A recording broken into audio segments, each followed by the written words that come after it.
Hey, Adam the First Man here with another boring ring sizing video. I guess, guys, when I have something at the bench that I can record, it is what it is. So today it's ring sizing once again. Maybe you learned something new. Maybe you're interested in how it works. I don't know. Maybe it'll be boring. Check it out. Let's get this party started. So here we are. We have this ring. It needs to be sized up.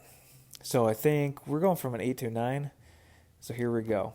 Let's cut the back of this ring. And you know what? Cutting the back of the ring, it seems like a simple task, right? You just take your saw and you freaking cut the back of the ring. But sometimes things don't go as planned. Sometimes you break a saw blade. Oops, I had to stop and record. See what I mean? Like something happened. I don't even know what happened. But somehow I had to restart the video. Here we go. We're cutting,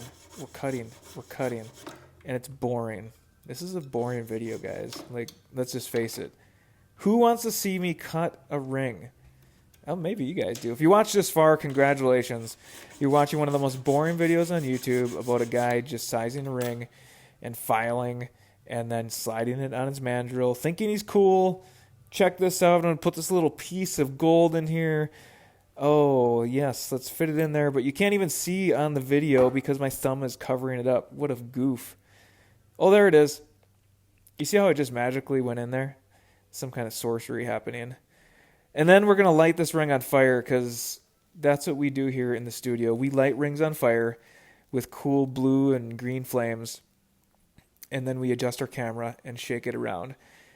And why don't we go ahead and solder it while we have it here with a little white gold solder. You see that big chunk of gold in the middle? Yeah, I put that there. I did. I bet you didn't know that. Oh, maybe you did because you're watching the video. But there it is. The little piece of gold.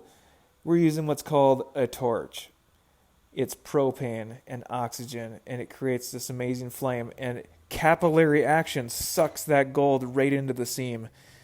Now we're done with that. Let's grind some gold. Now gold dust is flying everywhere. Be sure not to breathe it in, but if you do, hey, it's gold, right? Who doesn't want more gold in their life? So you just go ahead and you grind out the inside of this. And it's boring. You're just grinding. And you got to be careful. You don't want to grind your finger. I've done that plenty of times too. Oh, yeah, let's take our rubber mallet, actually a leather mallet, and let's bang on this ring. Let's bang it and see where it comes out to. Oh, right there, an 8.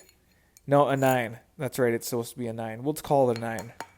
And we're going to go ahead and beat it again. Who knew that making jewelry and repairing jewelry was so stinking violent, right? I guess if you want to take out your emotions, size a ring. You'll get to take some of that emotion out on the ring. And while we're at it, let's sand some more gold and make some more gold dust. Because we like to breathe that stuff in, don't you know? It's good for your health. Absolutely. Now let's file the side because why not? You know, there's a goobery big chunk of gold hanging out. Let's file it flat so it doesn't look so foolish. And this is where it gets even more boring. I'm just going to file this thing forever. And you guys are going to have to watch. File. Stroke that file. File, file, file. And of course, little pieces of gold are once again getting airborne into the air. And my body is just consuming them. And it is great. Like, seriously, gold is great. I love it. But it's boring. Because look I just flipped that ring over again, and now I'm filing again. Seriously, dude. Move on with this project. Let's go, man. Oh, let's grab the file again and file. Come on, Adam. Like, this is ridiculous. Who wants to sit and watch this for, what is this now, 4 minutes long? And I've simply just filing a ring. Like, isn't YouTube supposed to be fast paced? And TikTok and Instagram Reels, jump cuts from one thing to another. Let's make our attention span that of a mouse. Come on. You know your brain is turning to mush just watching this file over and over. Or maybe you find it entertaining. Maybe you find it, like, soothing. Maybe someone you know is a jeweler and you want to see what it's about. I don't know. But we're just going to keep going over this little chunk of gold again and again and again with this barrette file because it's my favorite file. And I'm going to use my favorite file in my videos, of course.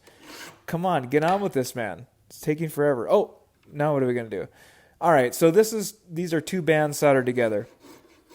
So let's cut a groove in our solder chunk here so that we don't think it's one piece of gold, but we think it's 2 bands.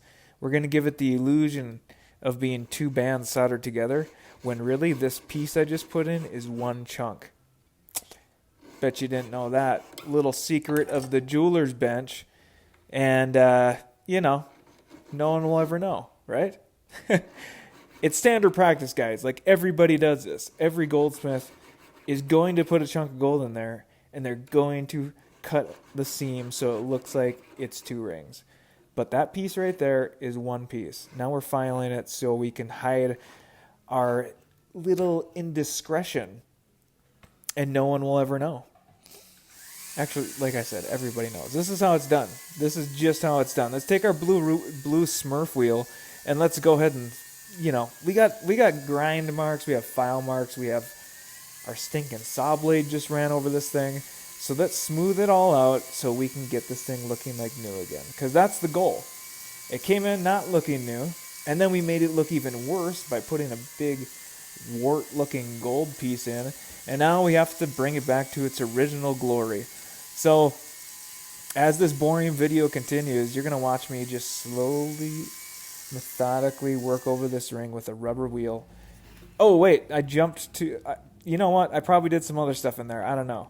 And now I'm checking the diamonds. And this is even more boring. I'm just seeing if they're tight or not. And it's not exciting. There's nobody doing backflips here. There's no one singing my praises or telling me, good job, buddy, and giving me a pat on the back.